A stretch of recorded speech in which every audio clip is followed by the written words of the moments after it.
decision by all major stakeholders in Myanmar to participate in direct engagement with ASEAN leaders marks a significant step forward in efforts to resolve the country's protracted conflict. In an interview with ASEAN media ahead of the 46th ASEAN Summit, Prime Minister Dr. Sri Anwar said the recent meeting in Bangkok involving the ASEAN Troika and Myanmar's Foreign Minister U Tan Swe reflected a shift in attitude, especially from the military junta. I think you must give credit the fact that it generally is ceasefire and movements of, for example, the humanitarian assistance has been flowing without interruption, including into the other areas.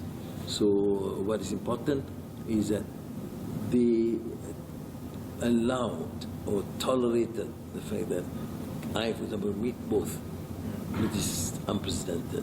And we asked the Troika to come, and they all came. And I think that's certainly a good beginning in all these sort of contentious or issues, conflict issues.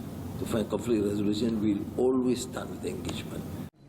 Anwar said he had also urged his ASEAN counterparts in Brunei, Indonesia, Vietnam and Cambodia to engage through multiple channels, just military and diplomatic, with the aim of achieving a full ceasefire and ensuring unhindered humanitarian assistance.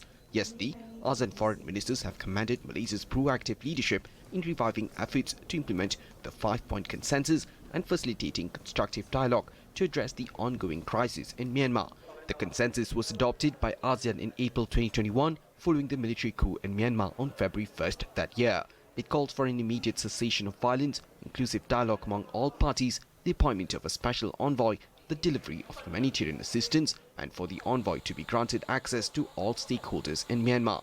Despite its significance, implementation of the consensus has largely stalled due to junta's continued non-compliance, with the issue remaining a central concern in ASEAN's ongoing engagement with Myanmar.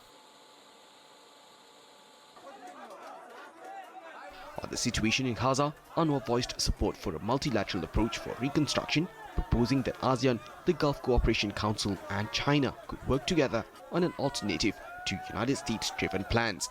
He stressed that any rebuilding efforts must reflect the will and aspirations of the Palestinian people.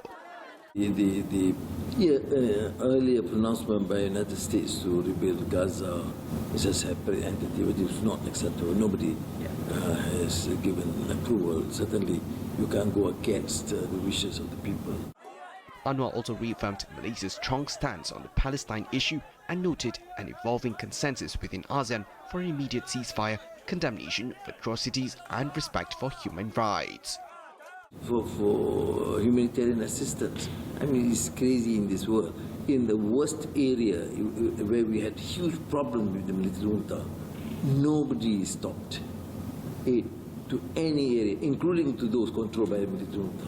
There's a sane, human, dignified position one take. But in Gaza, you can't even allow that.